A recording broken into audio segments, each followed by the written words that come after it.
नमस्कार. आपल्या आयुष्यामध्ये कायम आपल्या आजूबाजूला अनेकानेक माणसं फिरत असतात आणि या माणसांमध्ये ठळक प्रकार जर आपल्याला पाडायचे झाले तर आपण असं म्हणू शकतो की यातली काही माणसं साधी सरळ आहेत, काही उर्मट आहेत, काही चमकोगिरी करणारी आहेत, काही आपला मतलब साधणारी आहेत.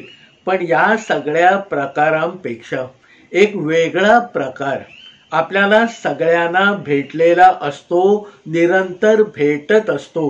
पण या वर सांगितलेल्या वर्गीकरणामध्ये त्याची जमा किंवा त्याचे मोजदात मात्र आपण करत नाही. आणि तो प्रकार म्हणजे जन्मजात आगाऊ माणसं. आयुष्यामध्ये आपल्याला अशी जन्मजात आगाऊ माणसं वेळोवेळी भेटत असतात. त्यांच्या स्वतःच्या वागण्यामुळे आपल्या मस्तकाची शीर फुगायला लागते.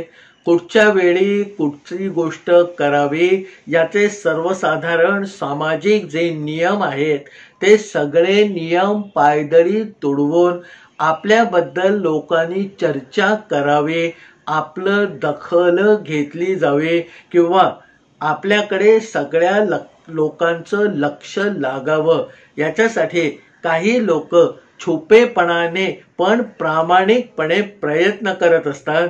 आणि मग आपण त्या व्यक्तीच्या संपर्कात जरी तास दोन तास आलो तरी त्या व्यक्तीबद्दल निघून जाताना आपल्या मनामध्ये एकच भावना असते की हा माणूस जन्मजात आगाऊ आहे. आणि तसं ही आगाऊ माणसं कुणालाच खरं आवडत नाहीत. पण या आगाऊ माणसांचं कौशल्य असं असतं की अशा ठिकाणी ते आपला आगाऊपणा करत असतात की जिथे त्यांना कोणी रोखू शकत नाही. काही वेळेला काळ आणि वेळ अशी असते की ह्या आगाऊपणा बाकीचे सगळे लोक निमूटपणे सहन करतात आणि तो निमूटपणे सहन केल्याशिवाय या बाकीच्या तमाम लोकांना काही पर्याय नसतो. मुंबईमधल्या एका नामांकित इंजिनिअरिंग कंपनीमध्ये मी काम करत असताना असा एक दिवस सकाळी 9:30 वाजता आमच्या कंपनीच्या ऑफिसमध्ये असणारा एक टेलिफोन म्हणजे लँडलाईनचा फोन खणखणला. जवळ असणाऱ्या स्वानंद पेंडसे नावाच्या कर्मचाऱ्याने तो फोन घेतला आणि मग ठाण्याहून आलेली एक बातमी आधी या स्वानंद पेंडशांपर्यंत पोहोचली की आमच्या कंपनीमध्ये परचेस डिपार्टमेंटला काम करणाऱ्या किशोर जोशी नावाच्या एका कर्मचाऱ्याच्या वडिलांना हार्ट अटॅक आलेला आहे आणि म्हणून या किशोर जोशींना ताबडतोब घरी बोलावलं आहे. त्यावेळेला साहजिकच मोबाईलचा जमाना नव्हता. जे काही संभाषण इकडून तिकडे जात असे ते केवळ लँडलाईनच्या माध्यमातूनच जात असे. आणि लँडलाईनवरून असा आलेला खळबळजनक किंवा चिंताजनक मेसेज आमच्या स्वानंद पेंडशांना मिळाल्यावर त्यांनी आपल्या हातातलं काम टाकून किशोर जोशींना शोधून काढलं आणि त्यांना त्यांच्या वडिलांना हार्ट अटॅक आल्याची बातमी सांगितली. किशोर जोशी जागच्या जागी थबकला, घामाने चिंब झाला आणि मग त्याची अवस्था बघून बाकीचे सगळे लोक त्याच्याकडे धावत गेले. किशोर जोशीच्या वडिलांना हार्ट अटॅक आलेला आहे हे 10 मिनिटांमध्ये संबंध कंपनीला समजलं. किशोर जोशी तातडीने आपल्या घरी जायला निघाले तर वाटेमध्ये अशा अवस्थेमध्ये जाणाऱ्या माणसाला एकटं सोडू नये म्हणून त्यांचे सहकारी एक जगदाळे आणि पाध्ये म्हणून होते.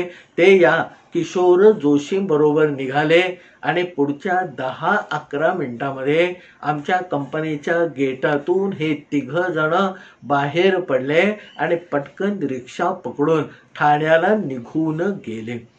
ही बातमी आमच्या HR डिपार्टमेंटमध्ये तोपर्यंत पोहोचली आणि मग HRच्या साहेबांनी मला बोलावून घेतलं आणि सांगितलं की केतकर, आता किशोर जोशीच्या वडिलांना हार्ट अटॅक आलेला आहे, तेव्हा कंपनीच्या तर्फे तूही तिथे जा. तुझ्या जरा ओळखी पाळखी बऱ्या आहेत, तुझा स्वभाव लोकांकडून काम करून घेण्याला लायक असा आहे आणि म्हणून तू जा आणि आपल्या कंपनीतर्फे त्या ठिकाणी उपस्थिती लाव. HR डिपार्टमेंटच्या साहेबांनी मला असं सगळं सांगितलं आणि स्वतःच्या टेबलमधनं 10,000 रुपये काढून माझ्या स्वाधीन केले आणि सांगितलं की बाबा तातडीने किशोर जोशीच्या वडिलांसाठी जर पैशाची गरज लागली तर हे तू बरोबर ठेवून दे. HR डिपार्टमेंटने सांगितल्याबरोबर आणि किशोर जोशी हा माझा अगदी खास नसला तरी बऱ्यापैकी मित्र असल्यामुळे ताबडतोब मीही निघालो आणि पुढच्या अर्ध्या तासामध्ये किशोर जोशीच्या स्वरदा अपार्टमेंट नावाच्या घराच्या बिल्डिंगच्या खाली येऊन थांबलो. आता वर 4थ्या मजल्यावर किशोर जोशी राहत होता. बिल्डिंगच्या तळाशी 5-7 लोक काळजीयुक्त चेहऱ्याने जमा झालेले होते आणि वरच्या परिस्थितीचा या खालच्या लोकांकडून अंदाज घ्यावा म्हणून मी त्यांच्यापैकी एकाला विचारलं की बाबा किशोर जोशी इथेच राहतात ना? त्यांनी मग सांगितलं की हो, किशोर जोशी इथे 4थ्या मजल्यावर राहतात. त्यांच्या वडिलांना आत्ता हार्ट अटॅक आलेला आहे.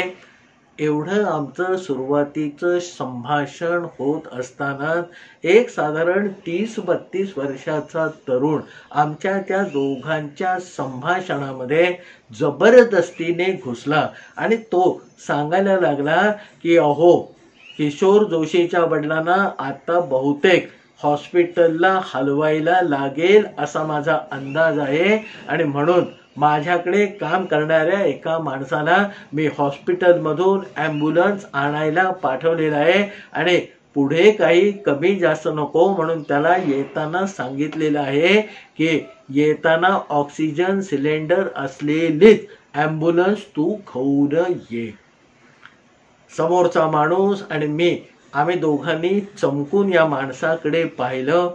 त्याचे एकंदर हावभाव असे होते की बाबा तुम्हाला कुणाला काही कळत नाही, मी याच्यातला खूप मोठा जाणकार आहे, आगामी परिस्थितीला तोंड कसं द्यायचं हे मला एकट्याला माहीत आहे आणि म्हणून माझ्या अधिकारामध्ये मी ॲम्ब्युलन्सची सोय करून टाकलेली आहे. आता हा जो बोलणारा प्राणी होता त्याचं ध्यान सुद्धा ध्यान म्हणावं असं होतं. फुलांचा गुलाबी शर्ट, खाली चॉकलेटी रंगाची पॅन्ट, हातामध्ये महागडं घड्याळ, गळ्यामध्ये लटकणाऱ्या 2-3 सोन्याच्या साखळ्या, केस चापचूप बसवलेले आणि उजव्या खिशामध्ये वर भारी गॉगल. एकंदर आविर्भावावरनं कुणाही माणसाचं मत त्याच्याबद्दल झालं असतं जे मी सुरुवातीला तुम्हाला सांगितलं, जन्मजात आगाऊ. एकंदर त्याचं बोलणं, त्याचा वेश, त्याचे हावभाव हे सगळं त्या परिस्थितीशी थोडं विपरीत होतं. आम्ही काळजीने त्रस्त होतो. याच गोष्टी त्याला वेगळ्या शब्दामध्ये वेगळ्या भाषेमध्ये सांगता आल्या असत्या, पण त्याचा सांगण्याचा जो उत्साह होता आणि मी करत सांगण्याचं जे त्याचं धोरण होतं त्यामुळे हा माणूस जन्मजात आगाऊ आहे असं पहिल्या भेटीमध्ये माझं मत झालं. आता समोरच्या माणसाशी अजून थोडंसं बोलून त्याला वर घेऊन मी 4थ्या मजल्यावर असणाऱ्या किशोर जोशीच्या घरी गेलो. तिथे असणाऱ्या हॉलमध्ये वडिलांना बिछाण्यावर झोपवलेलं होतं. शेजारी माने नावाचे डॉक्टर मधून त्यांची नस म्हणजे नाडी बघत होते, श्वासोच्छ्वास बघत होते. बहुधा आम्ही जाण्यापूर्वी त्या माने डॉक्टरांनी प्रथमोपचार नावाचे जे काही उपचार असते ते करून टाकलेले होते असं एकंदर चित्र होतं. त्या रघुनाथरावांच्या म्हणजे किशोर जोशीच्या वडिलांच्या पायाशी 5-7 नातेवाईक वाटावे अशी माणसं होती. उशाशी किशोर उभा होता, तोही सद्गदित किंवा स्तिमित झालेला होता. मग पुढच्या 5 मिनिटांनी माने डॉक्टरांनी सांगितलं की बाबा आता गेला अर्धा तास मी यांच्या बरोबर बसून आहे आणि मला असं वाटतंय की यांना आपण आता तातडीने हॉस्पिटलमध्ये हलवणं गरजेचं आहे. आता डॉक्टरांनी हॉस्पिटलमध्ये हलवणं गरजेचं आहे हे सांगणं तसं फार अनपेक्षित नव्हतं. मग सगळे लोक तयारीला लागले की आता ॲम्ब्युलन्स बोलवूया, यांना हॉस्पिटलमध्ये नेऊया. तोपर्यंत मग माने डॉक्टरांनी किशोरला सांगितलं की बाबा यांची परिस्थिती थोडीशी नाजूक, त्याला मेडिकल भाषेमध्ये क्रिटिकल म्हणतात, अशी होत चाललेली आहे. तेव्हा तुम्ही जी ॲम्ब्युलन्स आणाल त्याच्यामध्ये ऑक्सिजन सिलेंडरची खात्री करून तीच ॲम्ब्युलन्स मागवा. आता मला मगाशी माझ्याशी तावातावानी बोलणाऱ्या गुलाबी रंगाच्या फुलांचा शर्ट घेतलेल्या माणसाची पटकन आठवण झाली आणि वाटलं की आता हे ॲम्ब्युलन्स आणायला लोक खाली उतरतील तेव्हा तो गुलाबी शर्टवाला यांना सांगेल की ॲम्ब्युलन्स आणायला जायची, शोधाशोध करायची तुम्हाला काही गरज नाही, 10 मिनिटामध्ये इथे ॲम्ब्युलन्स येणारच आहे, ती सोय मी स्वतः केलेली आहे. पुढच्या 15-20 मिनिटामध्ये खालून मग एक माणूस धावत वर येऊन सांगायला लागला की ऑक्सिजनचा सिलेंडर म्हणजे ऑक्सिजन लावायची सोय असलेली ॲम्ब्युलन्स खाली आलेली आहे. त्या माणसाच्या पाठोपाठ धावत मगाशचा तो मोठ्याने बोलणारा आणि ॲम्ब्युलन्सची आगाऊपणे सोय करणारा माणूस धावत वर आला. मग त्याने आप्पासाहेबांना म्हणजे रघुनाथराव जोशांना, किशोरच्या वडिलांना कसं व्यवस्थित उचलायचं याचं मार्गदर्शन केलं. 2-4 लोकांच्या जागा बदलल्या, तुम्ही भाऊसाहेब इथे नको, तू रावसाहेब पायाशी थांब असं सांगून या सगळ्यांनी मिळून आमच्या किशोरच्या वडिलांना खाली आणलं, ॲम्ब्युलन्समध्ये भरलं आणि ॲम्ब्युलन्समध्ये किशोर जोशीच्या वडिलांना ठेवल्यानंतर सगळ्यात पहिली उडी मारून ॲम्ब्युलन्समध्ये जर कोण शिरला असेल तर तो मगाचा जन्मजात आगाऊ माणूस. मला थोडंसं ते अपेक्षित होतं.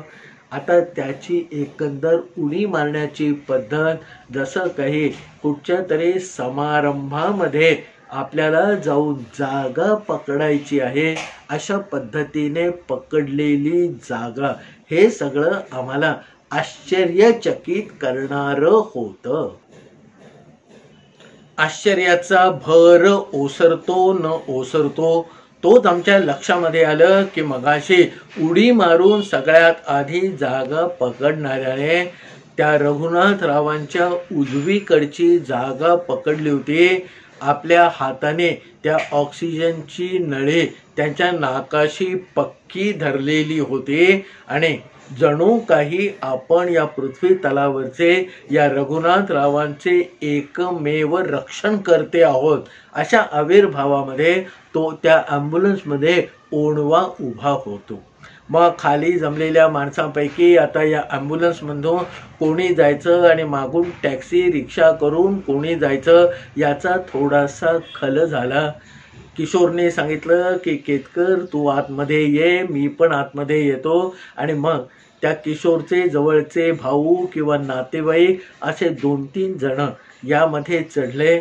पाध्ये आणि जगदाळे रिक्षा करून आधीच पुढे गेले आणि हळूहळू प्रवास करत त्या ॲम्ब्युलन्समध्ये असलेल्या किशोर जोशीच्या वडिलांना घेऊन ठाण्यामधल्या तळावपालीच्या शेजारी असणारं डॉक्टर बेडेकरांचं हॉस्पिटल आम्ही गाठलं. हॉस्पिटल गाठल्यावर ॲम्ब्युलन्सचे मागचे दरवाजे उघडले आणि त्या दरवाज्यांचा उघडलेल्या आवाजाबरोबर हॉस्पिटलमधले 2 कर्मचारी येऊन उभे राहिले. त्यांनी बरोबर स्ट्रेचर आणलेला होता. रघुनाथरावांना अलगदपणे त्या दोघांनी त्या स्ट्रेचरवर घेतलं आणि त्या क्षणी मगाशी हा जो सिलेंडर पक्का धरलेला माणूस होता तो परत उडी मारून खाली उतरला, जरासा स्ट्रेचर ढकलल्यासारखं केलं आणि मग तरा धावत जाऊन त्या हॉस्पिटलचं जे रिसेप्शन होतं तिथे जाऊन असलेल्या तिथल्या कर्मचाऱ्यांबरोबर मोठ्याने आपला मोठेपणा दाखवण्याच्या आविर्भावात बोलायला लागला. रघुनाथरावांना घेऊन जो स्ट्रेचर गेला त्याच्याबरोबर मी संथ पावलं टाकत त्या रिसेप्शनपर्यंत पोहोचलो. रिसेप्शनपर्यंत आम्ही आणि रघुनाथराव म्हणजे किशोरचे वडील पोहोचल्याबरोबर त्या आगाऊ माणसाने आम्हाला असा इशारा केला आणि सांगितलं की 4 नंबरच्या वॉर्डामध्ये यांना घेऊन जा, तिथे सगळी तातडीची व्यवस्था आहे, मी इथलं सगळं उरकून येतो, इथलीच काही काळजी तुम्ही करू नका. आता रघुनाथरावांना किशोर आणि त्याचे जे 2 नातेवाईक भाऊ होते ते घेऊन वर गेले.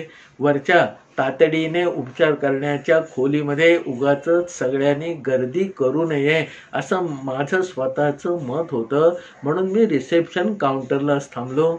रिसेप्शन काउंटरमध्ये ते जे समोरचे बेडेकर हॉस्पिटलचे कर्मचारी वर्ग होता त्यांना हा आगाऊ माणूस सांगत होता की तुम्ही फक्त आता नाव लिहून घ्या, रघुनाथराव जोशी, वय 61, आणि वर त्यांना ॲडमिट करून टाका. त्यावर ते हॉस्पिटलचे कर्मचारी सांगत होते की बाबा त्यांच्या डॉक्टरांनी दिलेलं लेटर आम्हाला द्या, त्याच्याप्रमाणे यांना कुठे ॲडमिट करायचं ते आम्हाला बघता येईल, आधी सगळा फॉर्म भरावा लागेल, त्याच्यावर नातेवाईकांच्या सह्या लागतील आणि मगच खऱ्या अर्थाने तुमच्या पेशंटना आम्ही ॲडमिट करून घेऊ. त्या सगळ्या गोष्टीला धत्तुरा देत हा आगाऊ माणूस त्यांना सांगत होता की मी तुम्हाला काय सांगितलं तेवढंच तुम्ही ऐका, रघुनाथराव जोशी नाव आणि वय लिहून घ्या, बाकीच्या सगळ्या गोष्टी शांतपणे भरता येतील. मी बेडेकर डॉक्टरांना घेऊन येतो आणि रघुनाथरावांच्या समोर उभा करतो. आता त्यावेळेला डॉक्टर बेडेकरांचं नाव ठाण्यामधले एक टॉपचे डॉक्टर म्हणून होतं आणि अशा बेडेकर डॉक्टरांना माझ्या समोर असणारा हा जन्मजात आगाऊ माणूस, दिसायला फटीचर वाटणारा माणूस पटकन मी डॉक्टरांना घेऊन येतो असं सांगत होतं. एवढं सगळं होईपर्यंत त्याने त्या कर्मचाऱ्यांकडे दुर्लक्ष केलं आणि पटापटा जिन्याच्या पायऱ्या चढून तो 4 नंबरच्या वॉर्डाकडे निघून गेला. आता रघुनाथरावांबरोबर आलेला मी म्हणून त्या कर्मचाऱ्यांनी मग मला सगळी त्यांची कहाणी सांगायला सुरुवात केली. अहो बघा ना म्हणे कसे लोक असतात, ॲडमिशन करून घ्यायची म्हणजे खेळ नाही आहे, आधी तो पेशंट कुठच्या परिस्थितीमध्ये आहे, आधी जिवंत आहे की नाही हे तपासायला लागतं म्हणे.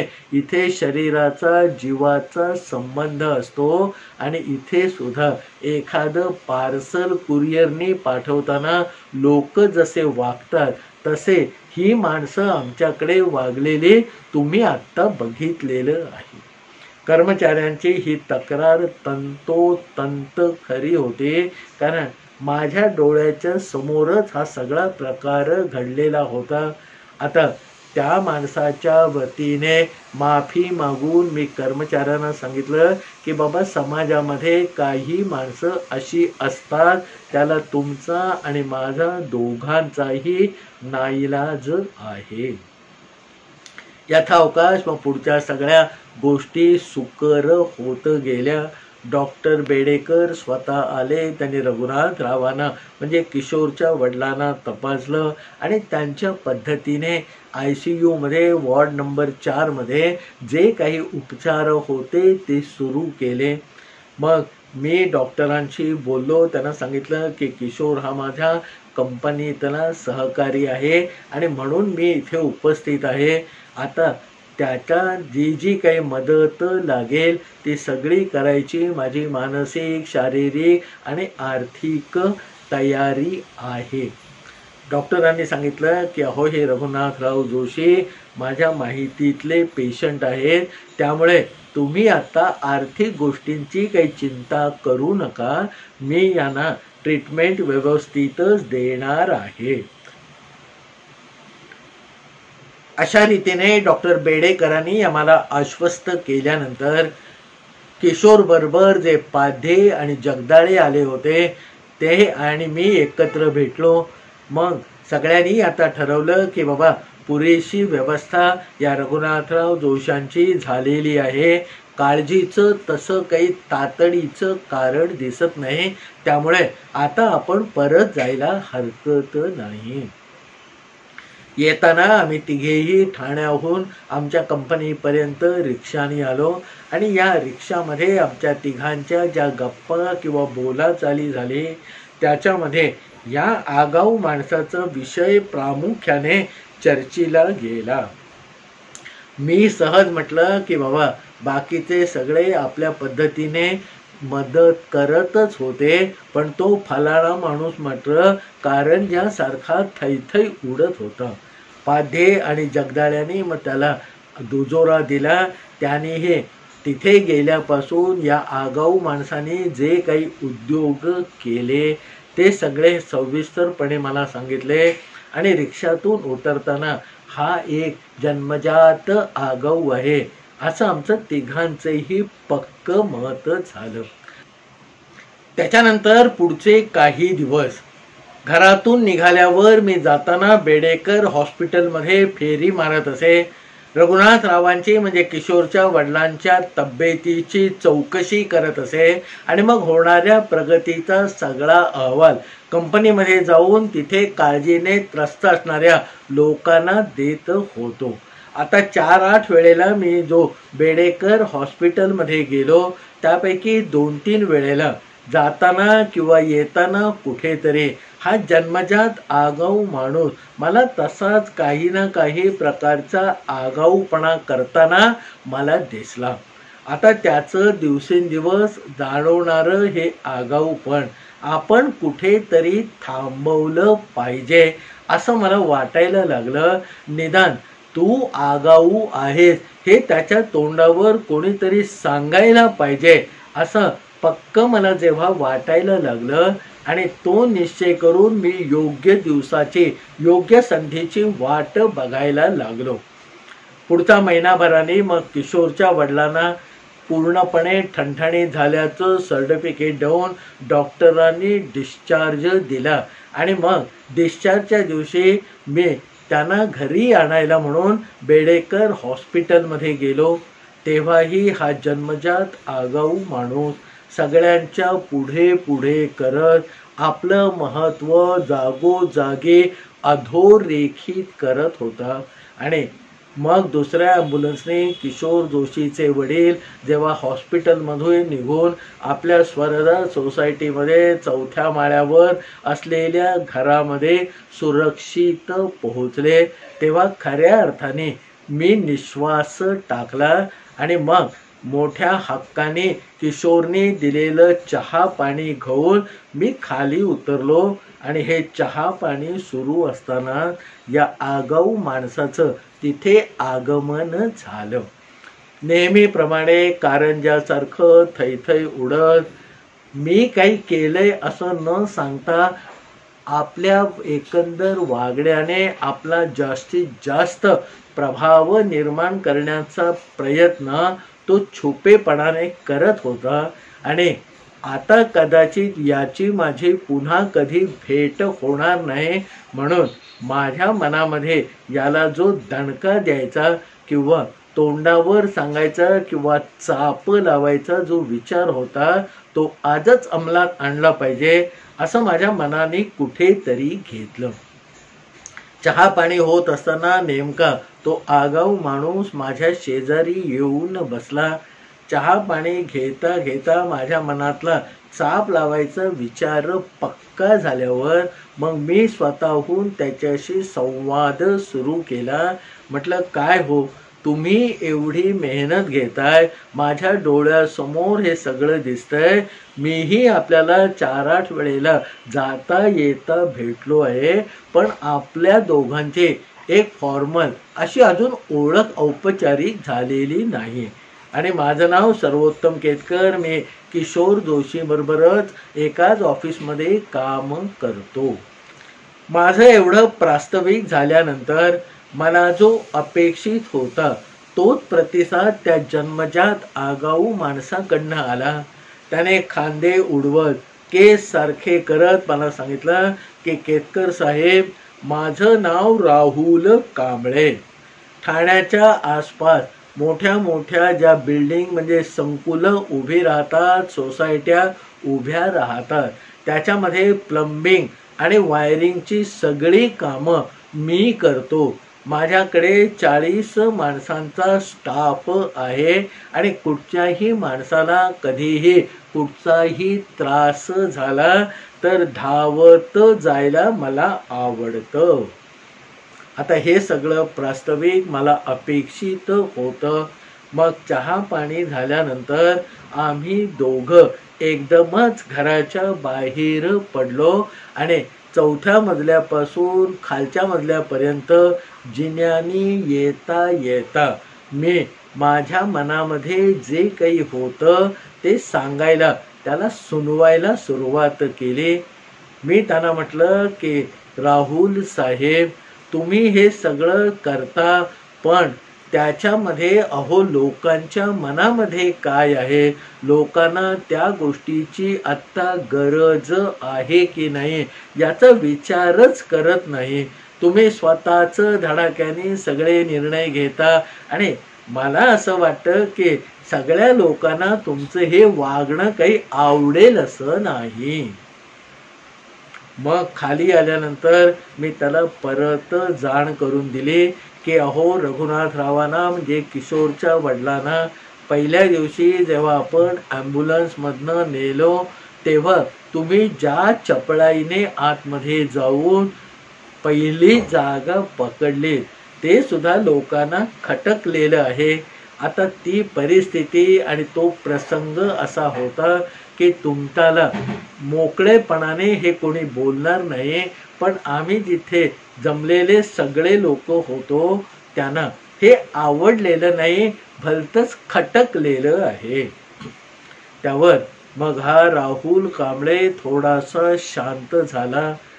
त्याने मला सांगितलं की साहेब, आता जेवायची वेळ झालेली आहे. तुम्ही म्हणत असाल तर आता आपण माझ्या घरी जेवायला जाऊ, किंवा तुम्हाला माझ्या घरी जर तसं कम्फर्टेबल वाटणार नसेल, मोकळेपणा नसेल, तर आपण बाहेर कुठेतरी जेवायला जाऊया. असं म्हणून बळे आग्रह करून तो मला त्याच्या स्वतःच्या मोटारीपर्यंत घेऊन गेला. मोटारीमध्ये मला घातलं आणि मग स्वतःच्या घरी जाण्याचा सगळा विषय बाजूला ठेवून ठाण्यातल्या त्या मनाने उंची म्हणाव्या अशा एका हॉटेलमध्ये तो मला जेवायला घेऊन गेला. हॉटेलमध्ये गेल्यानंतर मान न मान मैं तेरा मेहमान अशी माझी परिस्थिती झाली. हॉटेलमध्ये गेल्यानंतर 2 खुर्च्यावर आम्ही समोरासमोर बसलो. त्याने मला विचारलं की तुम्ही व्हेज का नॉन व्हेज. मी म्हटलं प्युअर व्हेज. मग त्याने त्याच्या पद्धतीने मेनूमध्ये काही पदार्थ निवडून वेटरला ऑर्डर माझ्या आणि त्याच्या वतीने देऊन टाकली. आणि मग थोडंसं माझ्या समोर झुकून मला योग्य तो मान देत हा राहुल कांबळे म्हणाला की साहेब, मगाशी तुम्ही काहीतरी माझ्या वागण्याबद्दल बोलत होतात. तुमच्या मनात जे काही आहे ते मला स्पष्टपणे कळलं तर बरं होईल. आता इतका माणूस ज्याला जन्मजात आगाऊपणाचं लेबल मी लावून टाकलेलं होतं, तो एकदम वेगळ्या ट्रॅकवर आपली गाडी घेऊन जायला लागला. तुम्ही मला ते सांगितलं तर बरं होईल असं काहीतरी तो बरळायला लागला असं मला वाटलं. मी मगाच्या शब्दांची वेगळी मांडणी करून मगाचंच म्हणणं त्याला सांगितलं. मग शांतपणे हा राहुल कांबळे मला म्हणाला की साहेब, तुम्ही काही गोष्टी बघितल्या पण बऱ्याचशा गोष्टी तुमच्या नजरेमधून सुटलेल्या आहेत. आता हा एक नवाच एपिसोड माझ्या आयुष्यात त्या दिवशी सुरू झाला. राहुल कांबळेने मला सरळ सरळ सांगितलं की साहेब, तुम्ही काही गोष्टी पाहिल्या पण बऱ्याचशा गोष्टी तुमच्या नजरेतून सुटलेल्या आहेत. साहजिकच आता बाबा तुझी पाळी असं म्हणून मी सगळा चेंडू त्याच्याकडे सरकवला आणि मग मी सगळं ऐकायला तयार आहे असं माझ्या आविर्भावातून त्याला जाणवून दिलं. राहुल कांबळे म्हणाला की त्या दिवशी ॲम्ब्युलन्समध्ये तुम्ही एक गोष्ट बघितली नाही. मी सारखे रघुनाथरावांचे हात घट्ट धरून ठेवत होतो आणि माझ्या हाताने हॉस्पिटल येईपर्यंत ऑक्सिजनची नळी त्यांच्या नाकाला घट्ट लावून ठेवलेली होती. आता हे नक्कीच मला जाणवलेलं नव्हतं. हे राहुल कांबळेचं म्हणणं 100% खरं होतं. आता स्वतः काही डॉक्टर आहोत अशा आविर्भावामध्ये मी स्वतः ती ऑक्सिजनची नळी घट्ट नाकाशी राहील हे बघत होतो आणि दुसऱ्या हाताने रघुनाथरावांचे दोन्ही हात मी घट्ट धरून ठेवलेले होते. असं काहीसं गूढ अगम्य तो बोलायला लागला आणि हे मी त्याच्या म्हणण्याप्रमाणे खरोखरच नोंदवलेलं नव्हतं. मग राहुल कांबळे अतिशय माझ्या पुढे मोकळा झाला आणि त्याने सांगितलं की साहेब, गरिबी फार वाईट असते. आणि त्याने त्याच्या पुढे जो ग्रंथ उलगडायला सुरुवात केली त्याची सुरुवातच या राहुल कांबळेने अशी केली की आमच्या लहानपणी आम्ही 4 भावंड, 2 भाऊ आणि 2 बहीण आणि माझे वडील एका मोठ्या कोहिनूर नावाच्या टेक्स्टाईल मिलमध्ये म्हणजे गिरणीमध्ये कामगार होते. त्यांच्या तुटपुंज्या पगारामध्ये आम्ही घरातली 6 माणसं आणि गावाकडची काका काकू या 8 जणांचा संसार माझी आई आणि माझे वडील कसे बसे रेटत होते. अगदी आम्हाला काही भुकेलं राहायचं वेळ कधी आली नाही. पण त्याचबरोबर संबंध लहानपणामध्ये मला माझ्या मनासारखी हौस मौज पायातल्या चपला किंवा अंगातले कपडे कधी घेता आले नाही. असा सगळा रेटारेटीचा माझ्या वडिलांचा आणि आईचा संसार सुरू असताना अचानक गिरणी कामगारांचा संप सुरू झाला आणि बाकीच्या अनेक लोकांप्रमाणे हळूहळू आम्ही देशोधडीला लागायला लागलो. त्याच वेळेला आज रघुनाथरावांना जसा हार्ट अटॅक अचानकपणे आला तसाच त्या परिस्थितीमध्ये भांडूपच्या एका चाळीमध्ये राहणाऱ्या माझ्या आईला असाच दुपारी 3-3:30च्या सुमारास हार्ट अटॅक आला. त्यावेळेला साहेब आमच्या घरामध्ये सगळे मिळून मोजून जमा करून 400 रुपये होते. आणि हार्ट अटॅक आल्यानंतर तेव्हा स्वस्ताई कितीही असली तरी 400 रुपयामध्ये एका हार्ट अटॅक आलेल्या बाईचं सगळं औषधोपचार औषध पाणी होणं शक्य नव्हतं. अशीच त्यावेळेला सगळी धावपळ झाली. डॉक्टरांनी ऑक्सिजन लावून माझ्या आईला हॉस्पिटलमध्ये ॲडमिट करायला सांगितलं. तेव्हा माझं वय होतं वर्ष 14 आणि माझ्या खालची 3 भावंड होते. आम्ही सगळे हपकून गेलेलो होतो. वडीलही काय करावं या मनस्थितीमध्ये होते. लोकांनीच मग ॲम्ब्युलन्स आणले. आईला ॲम्ब्युलन्समध्ये टाकलं. शेजारी ऑक्सिजनचा सिलेंडर ठेवला आणि त्याची नळी माझ्या आईच्या नाकामध्ये लावून तातडीने आम्ही हॉस्पिटल गाठायचा प्रयत्न करत होतो. माझ्या आईच्या डोळ्यामध्ये मला काय दिसत होतं हे तुम्हाला मी जर आज सांगितलं तर खोटं वाटेल. माझ्या आईच्या डोळ्यामध्ये मला स्पष्टपणे दिसत होतं की घरामध्ये आत्ता केवळ 400 रुपये आहेत आणि हे 400 रुपये जर माझ्या औषधावर खर्च झाले तर उद्यापासून या उरलेल्या 5 माणसांना दिवस रात्र उपाशी राहावं लागेल. असं सगळं मला माझ्या आईच्या डोळ्यामध्ये दिसत होतं. मी निघून गेले, पटकन निघून गेले तर यांचं फारसं काही अडणार नाही असा कुठेतरी तरळणारा विचार माझ्या आईच्या डोळ्यामध्ये मला दिसत होता. आणि एका बेसावध क्षणी आईने असं काहीतरी केलं की जे ॲम्ब्युलन्समध्ये तिच्या शेजारी बसलेल्या आम्हा कोणालाही कळलं नाही. 10 मिनिटाच्या अंतरावर असणारं बडवाई म्हणजे भांडूपमधलं त्यावेळचं नामवंत डॉक्टरांचं हॉस्पिटल 10 मिनिटांनी आलं. लगबगीने आम्ही स्ट्रेचरवरून आईला आतमध्ये नेलं. डॉक्टरांनी तपासलं आणि डॉक्टरांनी सांगितलं की यांना इथे आणायला उशीर झाला आहे. साहजिकच आम्ही टाहो फोडला. वडिलांनी मग चाचरत डॉक्टरांना विचारलं की अहो चांगली बोलती चालती घरी होती, तिला काळजी घेण्यासाठी आम्ही ऑक्सिजन लावून आणलं तरीही हे असं कसं झालं. त्यावेळेला डॉक्टरांनी सांगितलं की वाटेमध्येच यांच्या ऑक्सिजनची नळी बाजूला पडलेली असेल म्हणून इथे येईपर्यंत त्यांनी प्राण सोडलेला होता.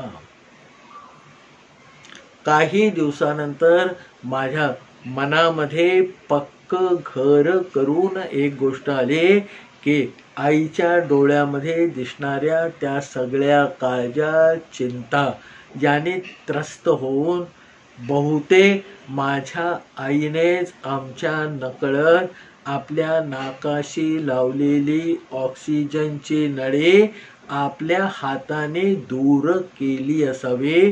केवळ कच्चा बच्चा आणि मागे राहिलेल्या नवऱ्याच्या काळजीने शेवटचे 400 रुपये वाचावेत म्हणून. त्या माऊलीने त्या दिवशी जे केलं ते माझ्या हृदयावर असं काही कोरलं गेलं आहे की उद्या मी गेलो या जगाचा निरोप घेतला तरी ते पुसलं जाईल असं मला वाटत नाही.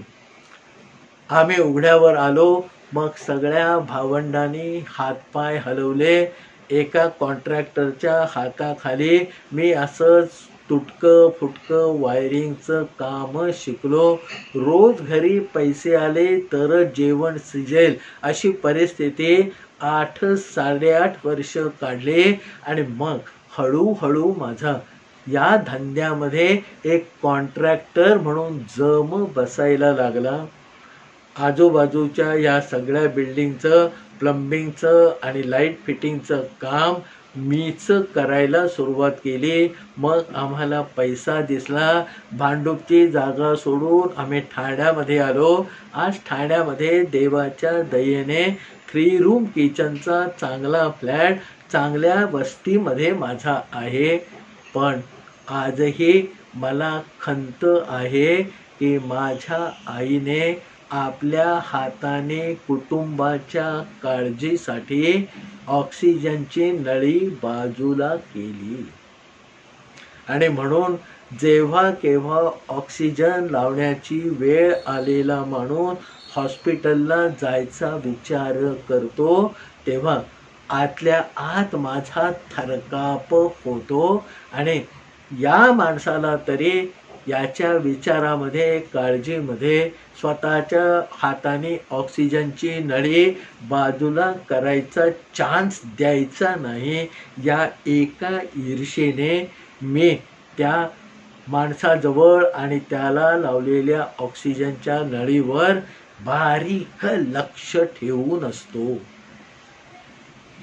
एवढं सगळं सांगितल्यानंतर गेले महिनाभर ज्या माणसाला जन्मजात आगाऊ हे लेबल मी लावलेलं होतं, त्या लेबलाचं आता काय करायचं, ते कसं बाजूला करायचं, हा यक्ष प्रश्न माझ्या मनामध्ये राहुल कांबळेच्या समोर त्याने मागवलेलं जेवण जेवताना प्रत्येक अन्नाच्या घासाबरोबर छळायला लागला होता. आता राहुलने एवढं सगळं 15 मिनिटामध्ये धडाधड सांगून संपवलं. पण शेवटी म्हणतात ना, आपल्याला सुद्धा कुठेतरी अक्कल असते आणि ती नको तिथे चालवावीशी वाटते.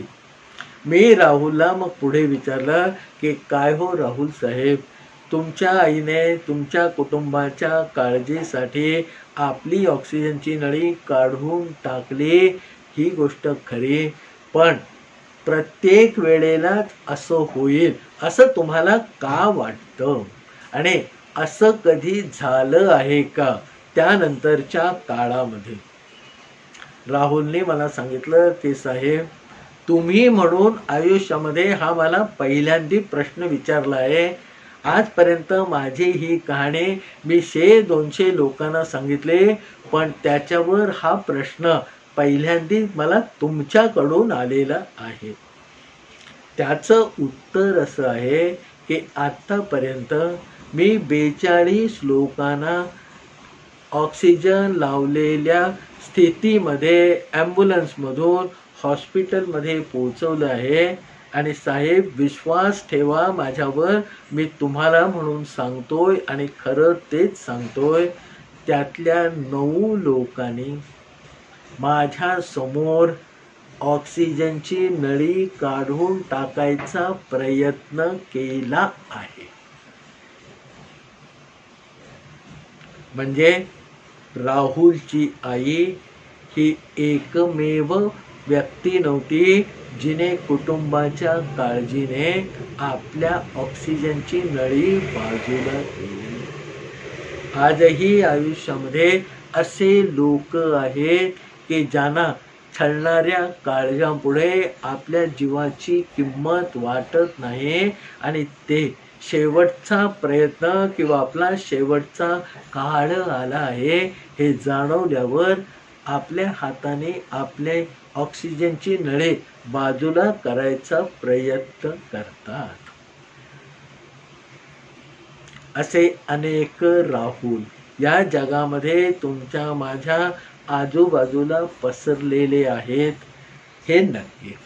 आणि त्या सगळ्यांना सुरुवातीला मीच आपल्याला सांगितलेलं जन्मजात आगाऊ हे विशेषण लावण्यापूर्वी जसा मी थोडासा संवाद साधला, तसा साधण्याचा प्रयत्न आपण केला तर एकेका वेगळ्या राहुलची एक वेगळी कहाणी आपल्यापर्यंत पोहोचेल.